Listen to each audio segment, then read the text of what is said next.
We're going to be talking very shortly to Ben Habib because there's a story in the Times today about one of the latest victims, shall we say, of cancel culture. But these are people not cancelling themselves.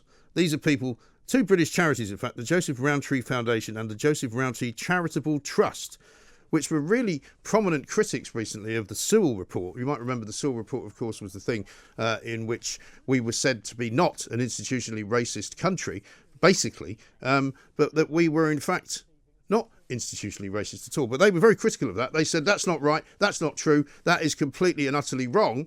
It turns out they are now saying sorry. They're deeply sorry.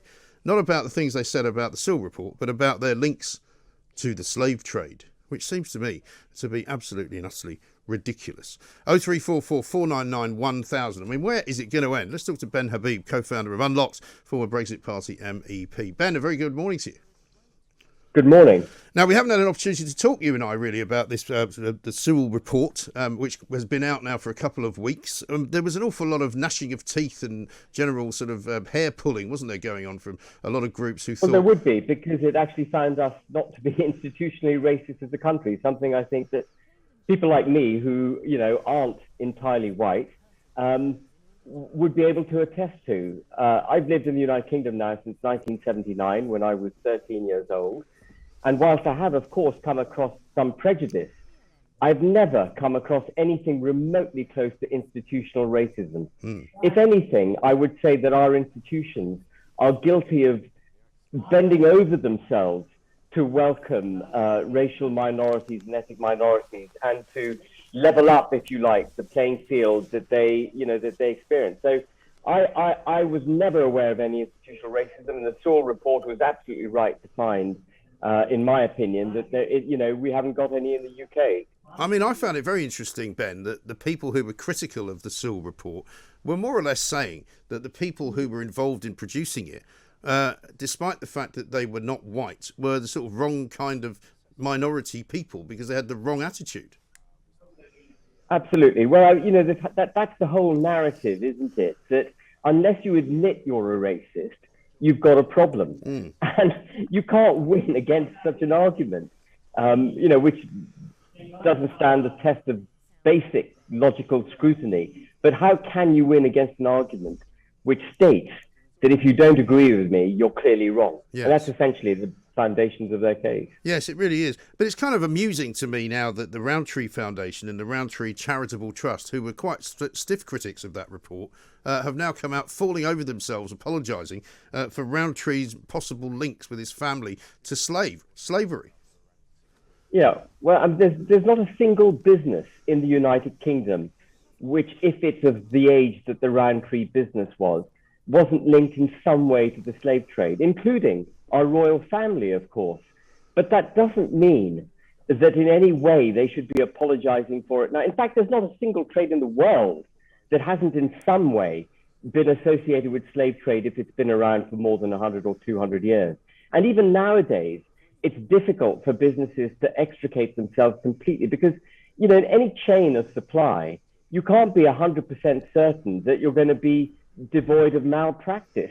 We've come across that with Marks and Spencer's, for goodness sake, where they were taking advantage. I think, according to them, they were taking advantage inadvertently of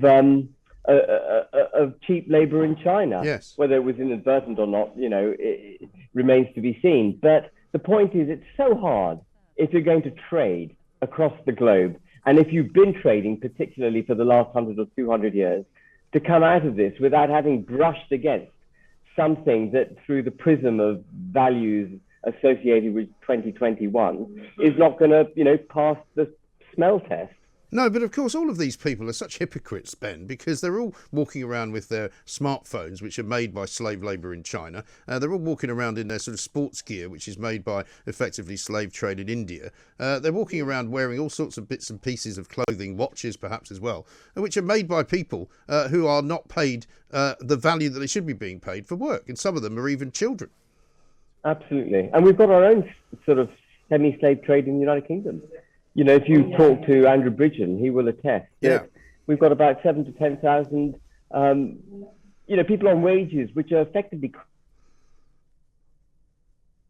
below the minimum wage. And there's so much more we need to sort out before people like Rowntree need to fret about what their ancestors were up to, 180 years ago. Absolutely. And what do you think it is about these organisations? I mean, my contention is that many of them are in the race business, right? And without constantly going on and on about how racist we all are, they basically wouldn't have an organisation to put together, and they wouldn't have a job. Yeah, and I think it's particularly pertinent for Rowntree because their raison d'etre is to address conflict and to address the injustices in life. So I think in a way they may see this more as their thing than other businesses or other charities might. But they've got the wrong end of the stick. Their founders, the fact that they exist is actually testimony to the fact that Rowntree is not a racist, was not a racist, was seeking to resolve these kinds of issues right from the get-go. The fact that I don't know who they're paying these reparations to, but the fact that they feel minded to pay reparations is another example of a British institution which is not racist. Right. In a sense, they're caught in their own illogical loop. Well, this is the trouble, isn't it? And because once you start this game, it doesn't end until you sort of disappear up your own backside, effectively. Exactly. I mean, it really is quite extraordinary where we have got to and how we have got here. And I mean, do you see any way out of this, Ben? Because, here at the home of common sense, we'd like to see common sense returning to some of these public bodies, some of these charities. But I don't know if it's ever going to happen. Well, it's a political thing, Mike, isn't it? It's a politically driven debate. And the reason it's been allowed to proliferate is because government hasn't had the courage to tackle it. The right place for this to be tackled is by the government in Parliament, passing laws to debug the ridiculous state of affairs that we've got to in the way that we treat language and the way that we treat being white. Yeah. I'm half brown, so I can say this. My mother's white, blonde and blue-eyed, and my father's Pakistani. In fact, I'm in Karachi with my father at the moment. So I can say this, but there is absolutely nothing wrong with being white. And you should never have to apologize for being white. The United Kingdom is predominantly a white country. Right. 86% of the populace is white. So what? That's, it used to be a higher percentage. Great. It's indigenous population.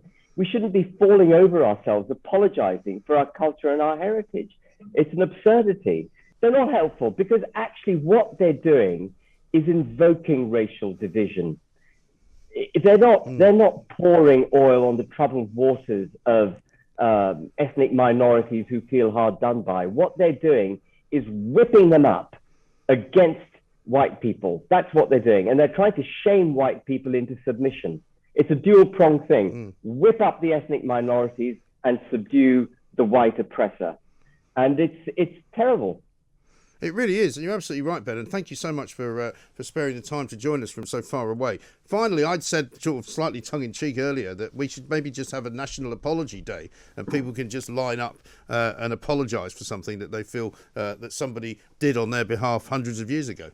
Well, we mustn't have a National Apology Day. I mean, where do you take it? What are we apologising for? Rowntree's done nothing wrong. What is it paying reparations for? The acts of slave traders from which it bought goods. Where do you draw the line? Why should we apologize for what our ancestors did? Do we go around taking credit for what they did, perpetually beating ourselves on the chest, claiming that we're the best country in the world because our ancestors did X, Y, and Z? We don't. A successful society isn't about looking back. A successful society is about learning from the past, taking those strong foundations and making positive plans for the future. So people like organizations like BLM and those who flatter their existence need to stop looking back and they need to start making positive policies for the United Kingdom as a whole, including the vast majority of white people in the United Kingdom, the very many overlooked, working class, underpaid white people in the UK who also need a leg up.